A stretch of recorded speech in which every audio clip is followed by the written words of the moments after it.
Thank you for joining Politics for Parents today. This is a really interesting discussion that we have with some leaders from the YMCA today, talking a lot about the work the Y does in our communities.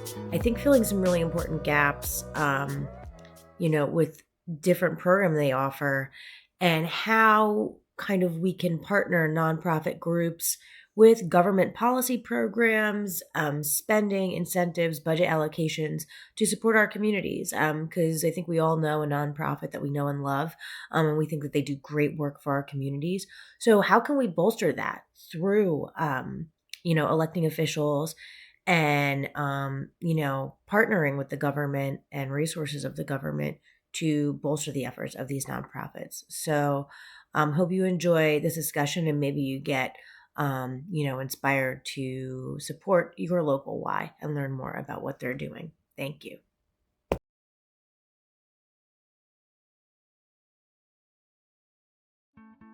I'm Dr. Stephanie Wilson. I'm a historian, an activist, and the host of the Freedom Over Fascism podcast, where we talk to people who give us insight into the current political moment, inspiration for state and local organizing, and connections with our co-conspirators all across the country. You'll meet rural organizers who focus on electing young and diverse candidates, independent journalists who prioritize democracy over disinformation, and candidates building change at the state and local level. I invite you to join the Freedom Over Fascism community and listen to Freedom Over Fascism wherever you get your podcasts. So thank you so much for joining Politics for Parents today. My name is Nicole Tate, and I'm here with Julie Gallanty, the CEO of the New Jersey YMCA State Alliance, and Steve Jobin, the CEO of the Raritan Bay Area YMCA. Got that right? It's a lot going on there. And we're going to talk mostly about their efforts to get state funding for programs that the Y supports in the communities that they serve. But first, Julie, I'd like you to begin. Just talk a little bit about the Statewide Alliance and how you work with the coalition of YMCAs across the state. Great. All right, thank you. So there's 30 YMCAs in the state of New Jersey, and so the Alliance serves as sort of the convener of those Ys, and we work with those. There's 30 independent Ys all over New Jersey, and we work with them to support all of their initiatives to get statewide funding and re-grant it out, and to really be the go-to place for families and people in the community to have a place where they belong and they connect with. Okay. And that's great because, one of the things I like to talk about on this podcast is how politics impacts our lives, whether we know it or not, whether we're participating or not. And, state government does have a pretty large role in, our lives and in our communities. And there are a lot of things that the state funds. So I'd love to talk to you both a little bit about, programs you offer that have benefited from state funding. Quickly, the YMCA does a lot. You guys both have a lot of programming that you oversee. So if you could each talk a little bit about, Julie, some of the programs the state offers as well as the Alliance, focuses on. And Steve, some of the programs that, you offer at the Raritan Bay Y. And perhaps if you could talk a little bit about, how state funding plays into the things that you're able to offer communities. Okay, so for the state funding, we actually were fortunate during COVID to get $1.5 million that we re-granted out to the 30 Ys, focusing on social isolation. So seniors were isolated during COVID, learning loss, children who were schooled at home because they couldn't go to school, and then safety around water. So that was a really important initiative. And then secondly, we just recently, thanks to the support and generosity of the legislator, received $450,000 in two different buckets. One bucket was for safety around water, and the other is for youth in government, a high school program where young people participate in mock legislation and learn about how government works, something that this podcast supports politics and connecting young people. Love it. And Steve, tell us a little bit about, your Y. You're the CEO of an actual Y. I'd love to hear about that. Thanks so much for the invitation today. Yeah. So anytime we can talk about the Y is pretty special. So we're a pretty traditional Y. We, like most nonprofits, you're supposed to answer the call of the needs in the community. So my Y is located in Perth Amboy, and we have a lot of needs. And so we're there to advocate and kind of plan programming around it. And whether that's teaching kids how to be safe around water, because we have an open waterfront in Perth Amboy and it's unsupervised, we have a lot of backyard pools in and around the area that are unsupervised. So that's a real critical need. We have real challenges with social isolation for our seniors. So really making sure that seniors have a place to go and can connect with other community members is a really big deal for us. Okay. And we also do, we're critical providers of childcare. After school care for working parents is really something that we are passionate about. We have a full day preschool for which was formerly known as the Abbott Preschool. Yep. So we have 75 students, and we have a partner in Y that has another 150 students in Perth Amboy for 3 and 4 year olds to make sure that they get early education. So you start to combine some of those things with our affordable housing work, our case management for homeless prevention services.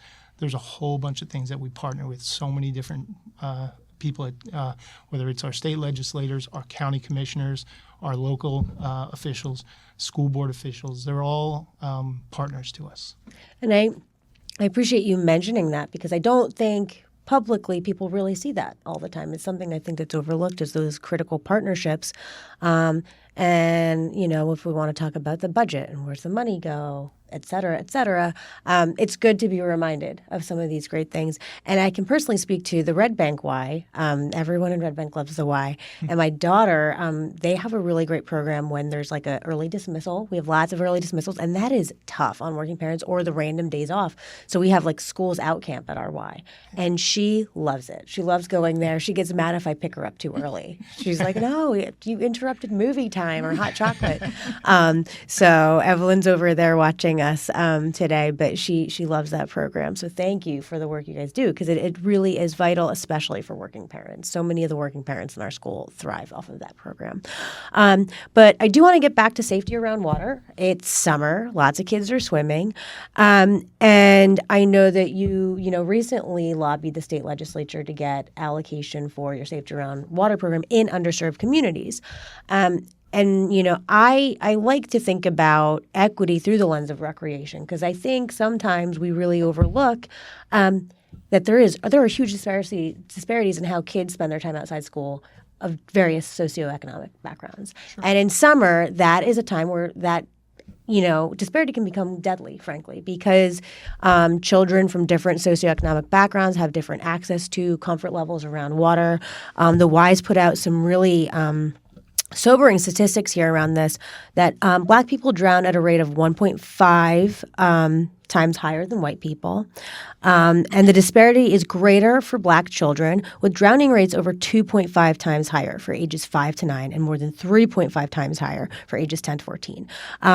So I think this contextualizes the importance of the funding you've received. And I'd love for you to talk a little bit more about the Safety Around Water program in these underserved communities and the meaningful, impact that state funding will have.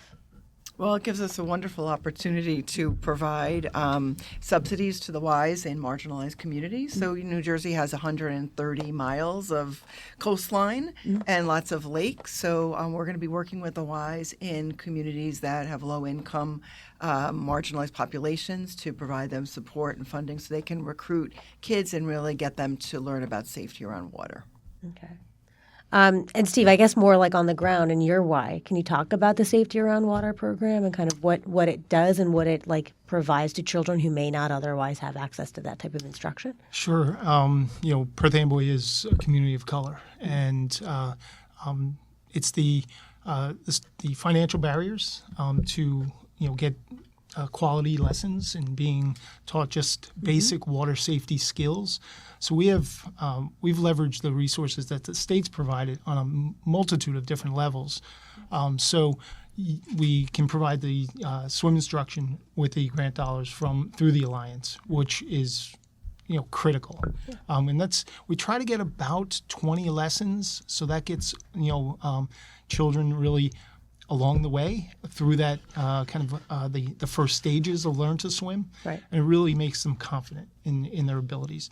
But then also now our county commissioners in Middlesex County, they've just provided 16 towns with $15,000 or $16,000 grants to then further the second grade water safety program and providing additional lessons. Oh, wow. And at the same time, we provide, in partnership with the school district, we provide 6 hours of water safety instruction to every second grader in the school district. That's more than 700 kids. So over the years, this is really now a generational program that we're really proud is part of the school curriculum. It's now part, it's an investment that the school district and the Y collectively make to make sure that kids understand the benefits, but also understand the dangers. Yeah, I mean, as a parent, my daughter's 7. She's a great swimmer now, but even if you have resources, it can be really tough to find quality swim instruction. The Y is one of those places I know everyone speaks so highly of their programming, and spots are limited, so you have to be on their sign-up page the day registration opens to try and get a spot. And even if you do, it's expensive for a lot of people, and not only the lessons themselves, but then making sure once your child's out, they do get in the water and they maintain that level of knowledge as well. So, I think it's really great because not only is it important from a safety perspective, but, swimming's fun. Kids love to go in the pool in the summer, and they should all be able to enjoy it. So I think it's really great what you all are doing. It's so valuable. And from there, let's pivot a little bit to just the process itself of getting this funding, like how you go about it. For anyone listening who maybe runs a nonprofit or they want to see more of these types of programs in their community, kind of what was it like to try and, access this funding? Did you happen to have a partnership in the legislature with somebody who's kind of championed the cause, or how does it actually work? So first what we did was we really thought about what is it we wanted to accomplish. We have 30 Ys. We know that there's this gap in, marginalized communities not having swimming skills or swimming safety. Mm-hmm. So we came together as an alliance with the 30 CEOs and determined that that was what we wanted to advocate on behalf of the state elected officials, so both the assembly members and the Senate. And then the 30 Ys then were deployed to go meet with their local assembly member and a local senator. And we really worked them hard to sort of say we serve 500,000 people in the state of New Jersey. We taught 130,000 swim lessons. We trained 2,500 lifeguards. So we're poised to be the sort of the key provider of swimming lessons across the state. We have 84 pools that are already open and already have the talent and the knowledge and the great instructors. So we really just kept advocating all of the legislators and the assembly members to get a sponsor and to really help us support this important initiative. Good. Well, I'm glad that you were able to do that. And I also, I guess, want to point out too, this is an opportunity for people to get involved, right? Like if you support this type of programming in your community, you're a parent, you want to see more of it, it's an opportunity to let your legislator know, hey, I know you just increased this funding for the Y. My kid took safety on the water, and it was great, so thank you. Right. So anyone listening who's benefited from this program, I urge you to figure out who your senator is or your assembly people and contact them. If you can, figure out how they voted. I don't know if there were no votes and yes votes, but make sure, you're aware of these issues because this is like a very easy way to get involved, and they listen. They do field incoming communications from constituents, and that's an easy way to get involved.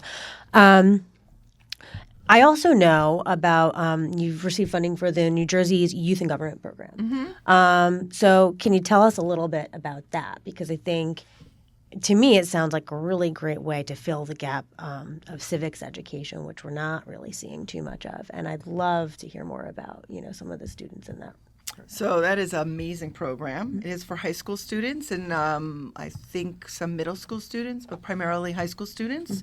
So we had 16 delegations in the state of New Jersey, 350 students.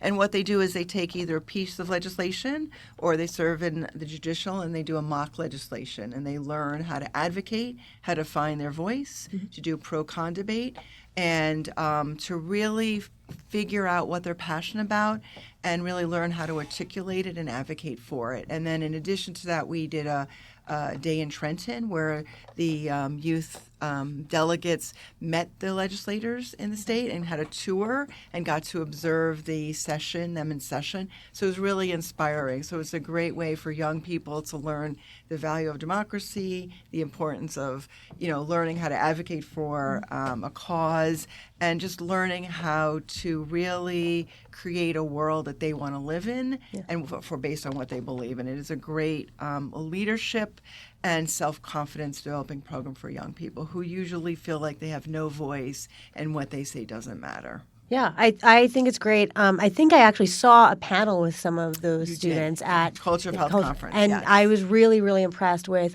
the way they spoke about, the issues they care about.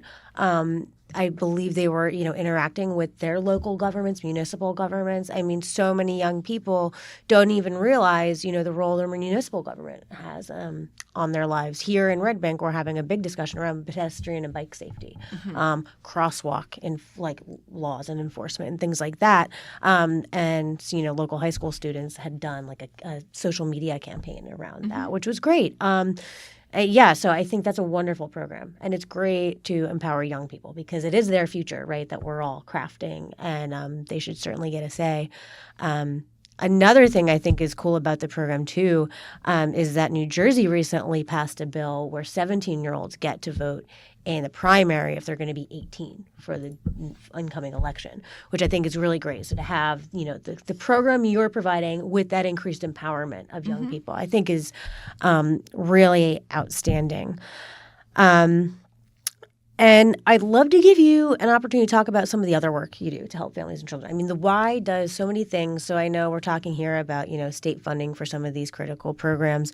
But, for those of us who see the Y, see the value, but we'd love to be advocates and supporters and allies. Steve, maybe you can start. I mean, if there's people listening to this that are like, wow, I really want to get more involved or get behind my Y, they do so much great things. Like what would you say people can do to support your mission?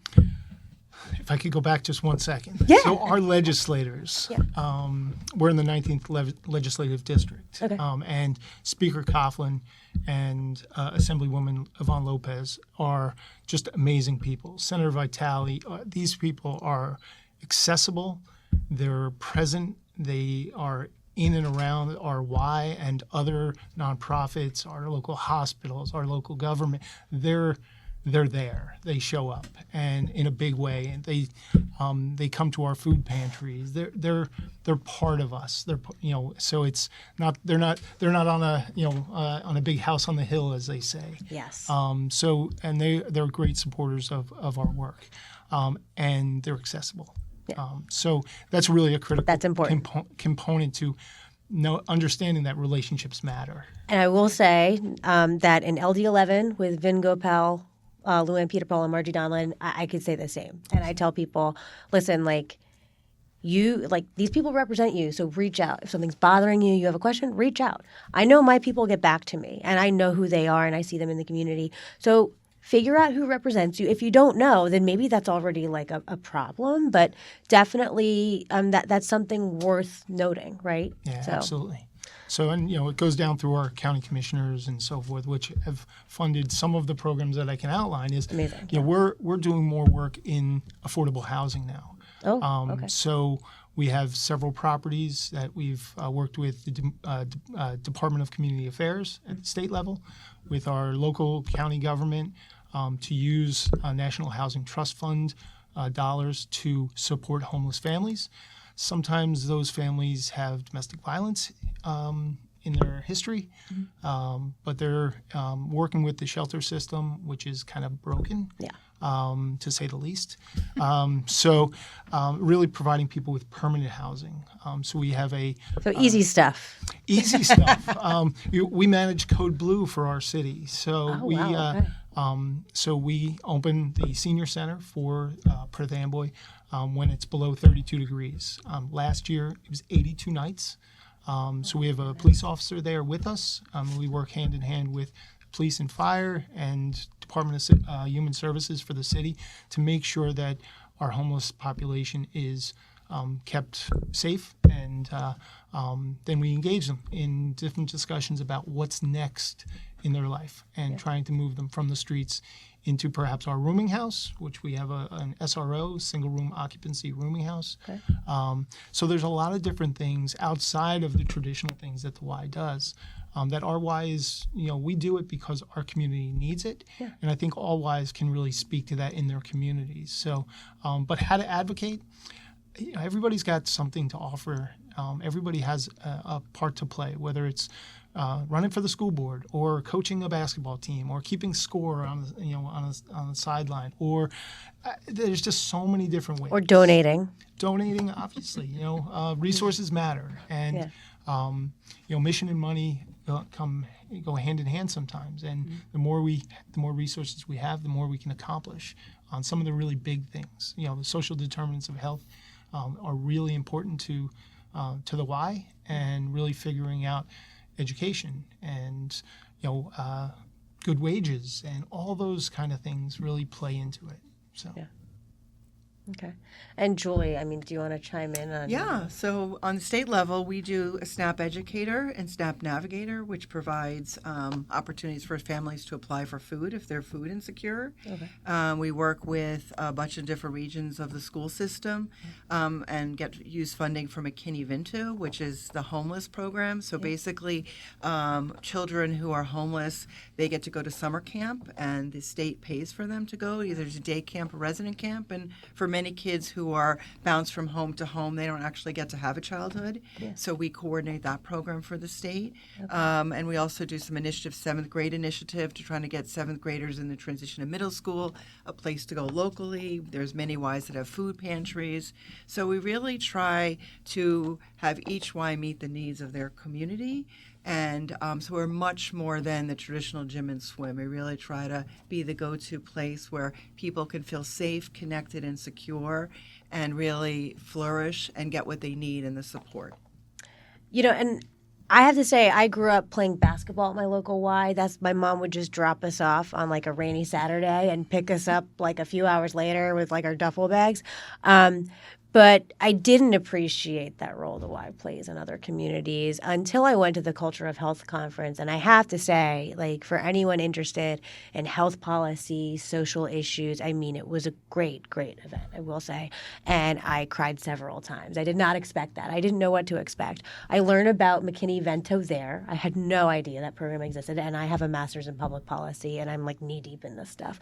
So that was a really wonderful event. And I do want to underscore for anyone listening to look up your local Y or your statewide Y and really think about some of these critical things, because the child poverty rate in our country is quite disgusting, and we can do so much more for our underserved communities, and you guys are doing the work. You really are.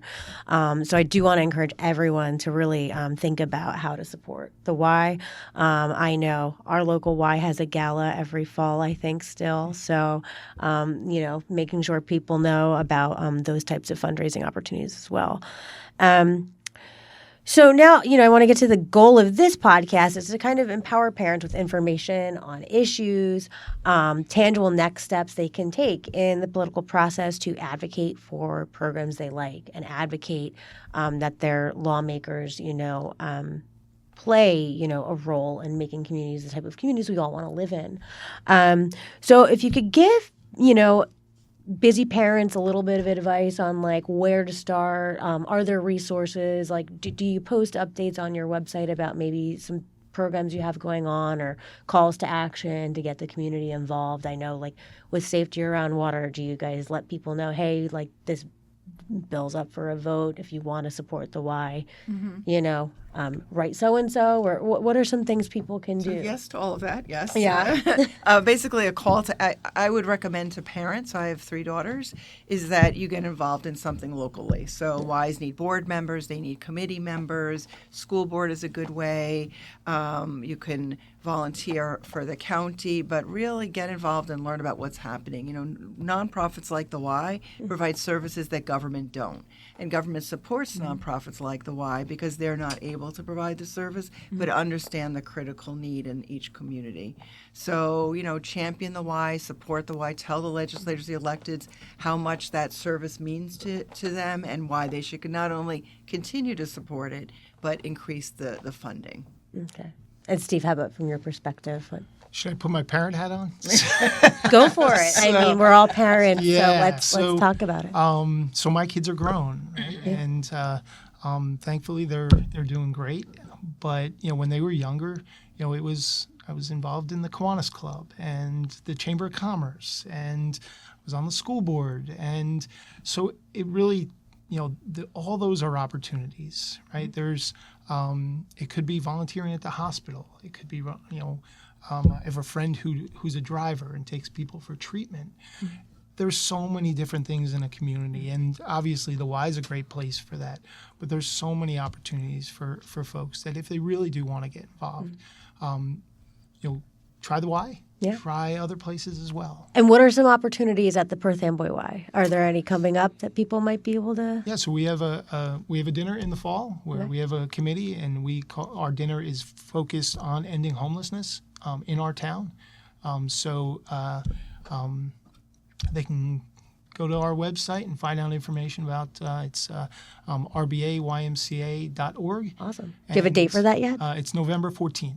Okay. So it's a nice way to be thankful around the holidays and for the things we have, and really prepare for a really cold winter, which is really tough on a lot of people. Lovely.